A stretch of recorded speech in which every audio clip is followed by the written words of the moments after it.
What's up, YouTube? It is your boy JB, and we are here today with the review for Our Kind of People, you guys. Season 1, episode 11, you guys. So next week is going to be the season finale of Our Kind of People. So this episode, it was titled, "It's Not Light We Need, But Fire." So before we get into the review, you guys, if you guys are watching this video or any other on the channel and are not subscribed to the channel, then I'm gonna need you guys to do me a solid favor. Stop taking me out on this date and having me pay for it at the end of it. Do me the favor by liking this video, turning your post notifications on, sharing the video, you guys, and with that out of the way, without further ado, let's discuss Our Kind of People, you guys. All right, you guys, so before we actually just go ahead and just get into the review, I do want to let you guys know that I am going to get back into reviewing Queens. I know that we're off for 3 weeks after last night, right? So I'm gonna do that review. You guys should see it between Thursday and Friday. And then I'm also going to be picking up Kings of Napa, and you'll see that review also between Thursday and Friday. So Thursday and Friday, you guys should see Queens and the Kings of Napa. So let's talk about Our Kind of People. So this episode, we see Teddy. He sees Angela. He walks up to Angela and he's trying to talk to Angela, right? And she tells him about Piggy turning herself in, and she asks Teddy for his help with the situation with Piggy, right? He says, "Okay, I'll help you. I'll help Aunt Piggy out. I'll give you money for Eve's crown, and I'll also set up a trust fund for Nikki," right? So Angela says, "Nah, you don't have to do any of that for me or for Nikki. What I just need you to do is take care of my Aunt Piggy." And he says, but in return for him doing all of this for her, he wants her to leave Oak Bluff, right? So then we see Angela. She's at the crib, right? It's 3 in the morning, and she's braiding a wig, right?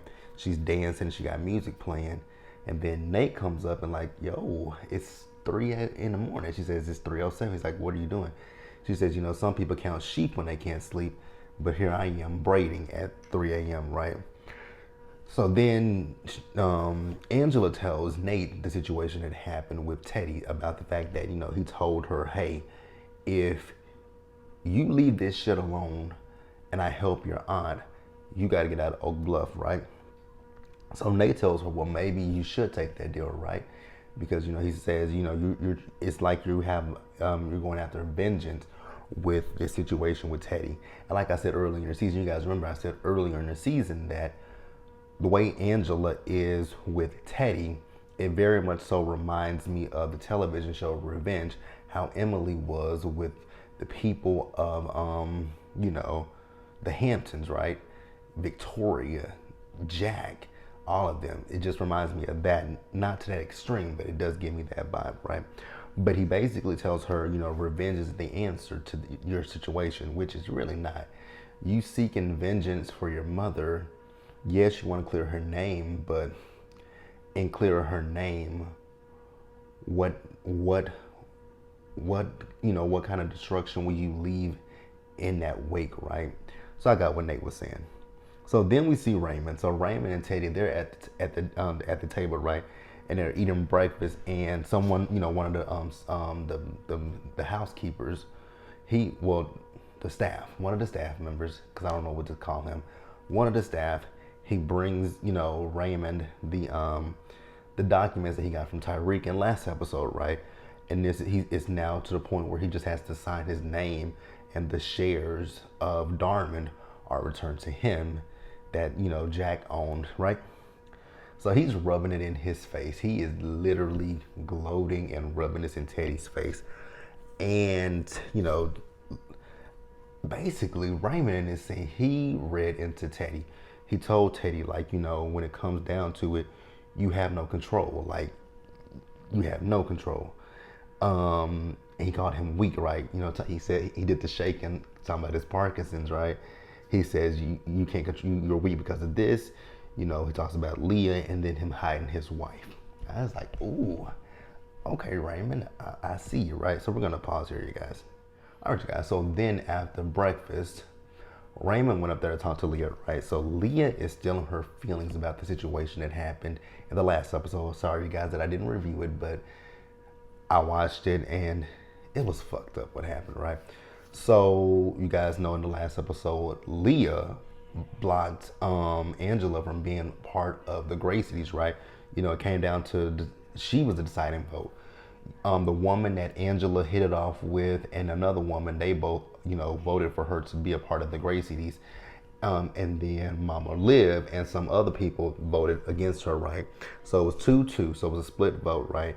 And it came down to Leah as the deciding vote, and she decided to vote against Angela because Teddy told her to, you know, get rid of her or his way would be much worse, right? So she's in her feelings about that. And, you know, Raymond basically tells her, like, you know, Teddy can tell you whatever he wants to tell you, that he's trying to protect the family, but he's really not. Teddy is only protecting himself, right? And he suggests to her that, you know, she quit working for Franklin Holding, right?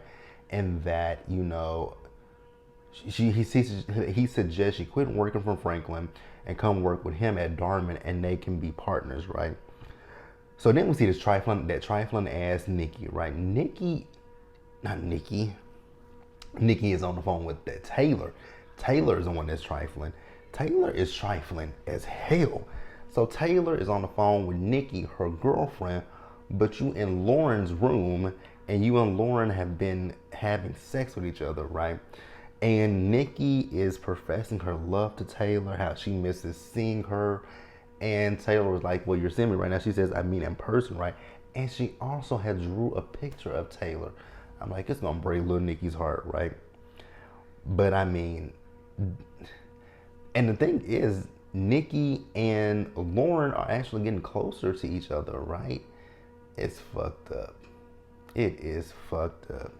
So, you know, they're talking, right? So it seems as if Taylor now wants to get back with Lauren. I'm like, because she was about to text Nikki and break up with her, but Lauren said, no, don't do that. And she's like, you know, my cousin and I, we're actually, you know, getting along well with each other. Now, do I think Nikki has a right to be mad at this situation with Taylor and Lauren? She has a right to be mad at Lauren, not Lauren, but Taylor. She definitely has a right to be mad at Taylor, but this is literally the same situation that happened with Nikki and so it's reverse, right? We all know that Taylor was with Lauren in the beginning half of the season, broke up with her, got with Nikki. So now she's back with Lauren, but she's cheating on Nikki. Taylor, right? You ain't shit. So then we see Leah. So Leah stops by, you know, Eve's crown, and she wants to explain to Angela why she blocked her from the Gracies. And Angela says, I know why you did it, because your daddy told you to do it, right? And, you know, and Leah says to Angela, you know, my father wanted to do that because, you know, he wanted to protect my mother. And, you know, she says, because your agenda was going to end up hurting my mother.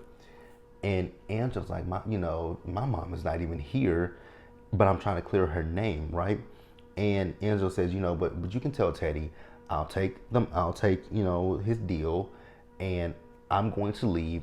And from that point forward, you and I, this relationship, it doesn't have to continue, right? And you could look at Leah's face and see that Leah was hurt by that, right? So then we see Piggy. So Piggy is back.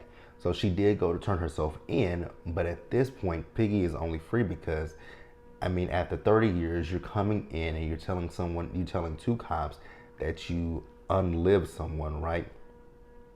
So what's gonna happen is Piggy's a free woman pending an investigation until they find Darius's body, right? So then Angela tells Piggy about the deal that she made with Teddy. And Piggy was like, girl, don't make no deal with that man for me. She's like, no, you came here to clear your mother's name, and that's exactly what I want you to do, is clear Eve's name, right? So then we see Quincy and we see Lauren, and they're at the house, and they're showing Grandma Rose a video, right? I don't know what video they were showing her, right? So then Teddy comes down and he sees her. So he goes up to Rose and he he gives her a hug, but it's not even a warm, inviting hug, right? So then he pulls Leah to the side. He's like, "Why is your mother here?"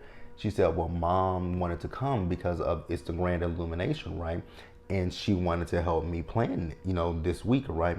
So Teddy says, "Why did you do this with?" Basically, he's saying to her, "You did this without consulting with me." And she said, kind of the same way how you went and consulted with Angela about leaving Oaks Bluff and help for her aunt in return for helping her aunt. Is that what we're talking about? She says, "So yeah, basically, turnabout is fair play. You did something behind my back, and I did this. So it is what it is." She tells him that, Angela said that she will take the deal, by the way. So we're going to pause here, you guys. All right, you guys. So next up, we see Raymond and we see Tariq, right?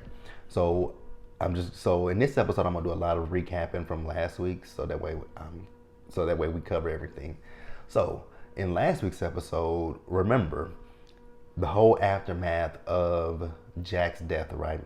So last week's episode, Teddy sent Tyreek to get those shares, right? And Raymond tried to butter up Tyreek at one point, but Tyreek was like, "Bruh, we went to the same boarding school together for years, and you never made me feel included." But at the end of the episode, he gave him the shares, but he had to give something to Teddy, right? So they're talking. So Tariq says that, with him now working for Franklin, he has passwords that he thinks. Well, he says he knows that he can backdoor and get access to our Legacy LLC, right? Since Leah and both Raymond are locked out, and he can see what it is that Teddy is actually hiding, right? So then they have a conversation about Angela and about Leah, and Tariq, actually it wasn't Tariq, it was Raymond. Raymond was basically telling Tariq that if you feel anything for Angela, fight for her. And he says he is. So then we see Quincy and Sloan, right? So Quincy and Sloan, they're making out, and then Lauren comes in, hurling accusations at Sloan, accusing Sloan of stealing from someone, and then she also accuses Sloan of being a gold digger. So Sloan got up in Lauren's face and like, "Okay, you want to with me? I can do it back to you," right? She says, basically in a nutshell, she says, "Taylor, I know that you two have been hanging out with each other, right?" She says, "But Nikki doesn't know. And also, I saw tell Taylor I like them kicks that she had on." Lauren looked at her like, "What are you talking about?" She says, "Yes, I saw her when she came out your room the other day." She's like, "Yeah, you didn't see me because I guess to help, we're just, kind of invisible. But yeah, don't me and I won't with you, right?" So then we see Teddy. So Teddy is hiring someone, and what he wants this person to do is to look into Jack's death deeper, right? Because he feels that Raymond is hiding something, which we all know Raymond is hiding something.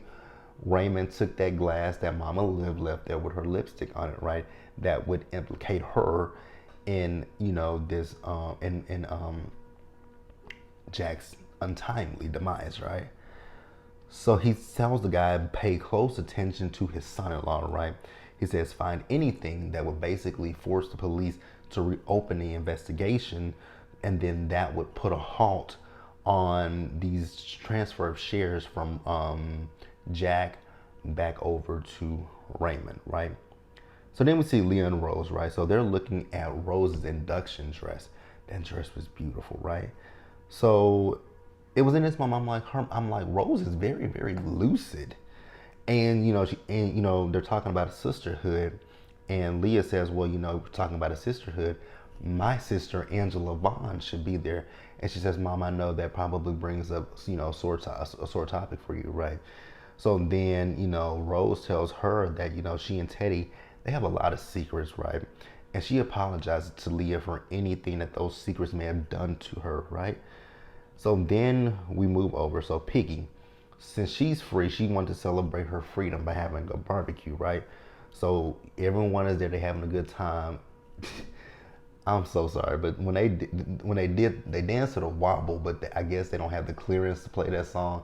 So they had to do, what was it, jiggle? I was like, oh my God, that was hilarious to me, right? So Tariq showed up, and when Tariq was there, Piggy saw him. She's like, hey, and she grabbed him. So she brought him over to where Angela was, right? And she told him and Angela, like, y'all need to work y'all situation out, right? And she feels bad because of what happened. She feels bad because she feels that she played a part in this because, she didn't initially tell Tariq what she knew about his father, right? So she blames herself for the rift between them. And then, out of nowhere, we see this man walk in, and he walks up to her, and she said his name on there. I said his name for all my children. When he walked up, she said Darius. I said Jesse. Yes, you guys. If you guys don't know all my children, go check it out. Go. I don't know where.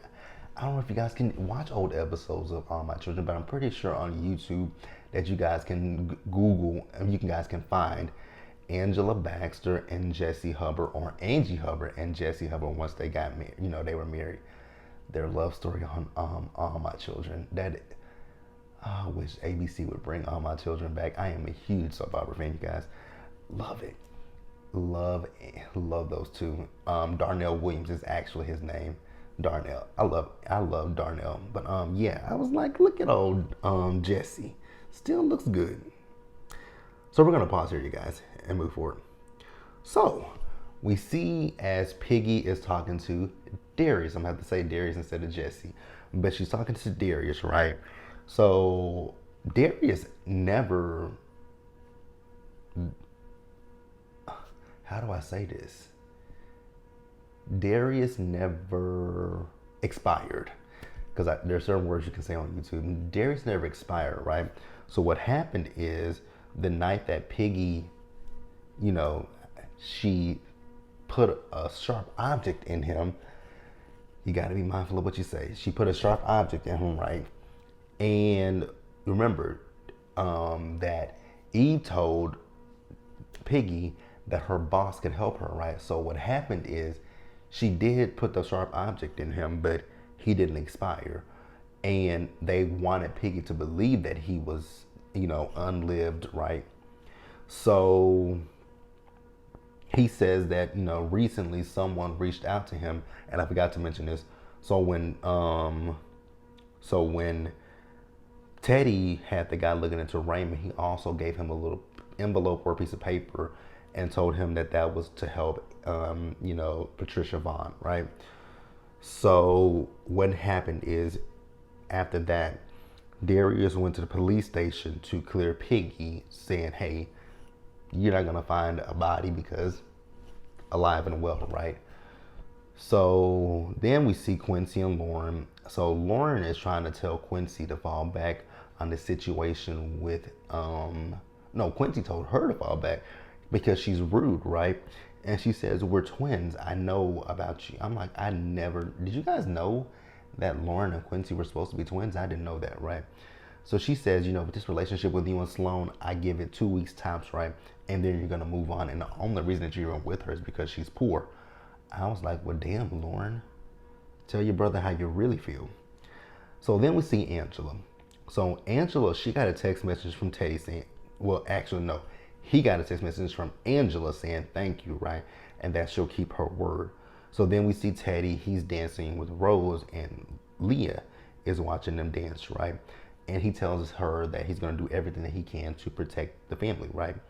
So then the next morning, Leah goes into her mother's, into the room, and she's trying to get ready for, the day. But come to find out that her mother has passed away. So we're gonna pause here, you guys, and we're gonna move forward 1 week later. All right, you guys, so 1 week later, we see them as they're getting ready for this funeral for Rose, right? So Quincy is with Sloan. Sloan's like, I got to get ready for, I got to get the food and everything set for you guys. Other than that, I would come to the funeral. So then Lauren comes down and she has his suit jacket, right? Quincy is still giving Lauren the cold shoulder, right? So then we see Darius, right? So Darius is talking to Piggy, and he's basically telling Piggy what his life has been like since, that altercation that happened with them 30 years ago, right? So he's now a deacon of a church. He has a great life, right? But he says that, Teddy will reach out to him when Teddy needs something from him, right? So then he tells her about this time. He puts something on the bar with her, and he slides it over to her, and she opens the bag up, and it's a gun, right? And she's like, whoa, what are you asking me to do? He says, I'm not asking you to do anything. He says, back in 1984, before Teddy, I think it was the night that Teddy got inducted into, I forget what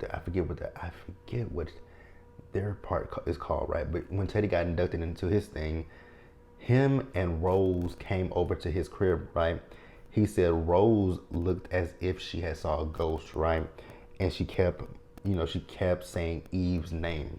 And then he said that Teddy had presented him with that gun, and he said that Teddy told him to get rid of it. But he never got rid of it. He kept it just for safekeeping, right? So he says, you do whatever you need to do with that, right? And so then, where we at, you guys? So then we see Leah. So we see, actually before that, we saw Angela. So Angela was sitting at her vanity, and Nikki came in, and Nikki was like, are you going to, go support Aunt Leah? And she was like, she doesn't know. She's like, I think you should go, right? Yes, you guys have your issues right now, but at this particular point in time, you should let go of whatever it is that you and her have, because at the end of the day, we're still family. So you should go and support her, right? So then we see Leah. So Leah is getting ready, and she opens up this, I think it's like a jewelry box, right? And there's a letter in there, and it's a letter that her mother had written to her. And in a nutshell, the letter basically told Leah, like, you need to get from underneath your father's shadow, right? Because everything that is in his shadow, it eventually withers, because your father requires all the sunlight, right? So then Teddy, he goes to Leah, and they're getting ready to go. So he gets a phone call from the guy that he had looking into the situation with Jack, right? So this guy said, he spoke to a lot of people, and the consensus is that Jack slipped a woman a room key, right? And that woman was Leah. So at this point, Teddy's like, keep that between me and you, right? So then we see the funeral, right? So we see, as they gave the Teddy got up, gave the eulogy. He talked about how, what Lauren possesses of Rose, what Leah possesses of Rose, and what Quincy possesses of Rose, right? So then Mama Liv, she gets up and she addresses her friend, and the Gray CDs, they sing a song, right? So then after that, and not Angela, but Leah, she's at the casket, and she's, saying some things to her mother, right? So then she turns around and she notices Angela. And when she noticed Angela, she moved around everybody, and she walked right up to her sister, and Angela opened her arms to her, and they embraced. And honestly, you guys, that scene really touched me, to see those two. I'm like, oh, it was a good scene, you guys. And Teddy was getting ready to go walk up to him, and Angela said, absolutely not. Pump the brakes, nigga. Pump your brakes. So then after that, we see Piggy and Angela. They're back at the crib, right? And, Angela's talking, and then Piggy is sitting down at the table, and she has the gun with her, and she puts it on the table, and she uncovers it, right? And Angela was like, what is this, right? She says, Darius, he told me that Teddy came to his house in 84, right? And gave him this gun to get rid of it. And she says, the only time you tell someone to get rid of something like this is if you used it. So now they're going to do everything that they can to uncover whatever secrets it is that Teddy Franklin has, right? So I'm gonna tell you guys what I think the secret is. I think, because if you guys go back a few episodes, I can't remember which episode it was, but you guys remember the episode when Teddy had the heart attack, right? You guys remember that whole entire episode, Teddy was with his brother, and Teddy was having so much guilt and remorse at that time, right? So my gut is telling me that Teddy did something. Teddy unlived his brother, and that is the smoking gun that will basically Oh, I think that's what it is. Let's just play this game out right quick, you guys. So think about it. Remember, episode 1. Remember, Angela found that video, that tape of her mother in the interrogation room. Teddy came in, the camera went black, right? And we don't know what happened after that. So think about it. Because not Angela, but Eve was arrested for the drugs. Those drugs were not hers. Those drugs were probably Teddy's, right? Teddy was probably distributing the drugs. You guys also remember, Teddy said his brother didn't like it. His brother was not with that at all. So I think that something came to head with Teddy and his brother, and Teddy unlived his brother. But we'll find, next week is the finale, so we'll see what all the secrets are, you guys. I really do hope that we get a season 2 of Our Kind of People, because I've really enjoyed this show. It's been a fun show to watch, and a really fun show to review, you guys. So let me know what you guys think in the comment section below. Please leave your comments, subscribe to the channel, turn your notifications on, share the video, you guys. And until the next time, you guys, stay safe out there. Please take care of yourselves. Remember to wash your hands, wear a mask, social distance, be blessed, and I'll see you guys in the next one. Peace, guys.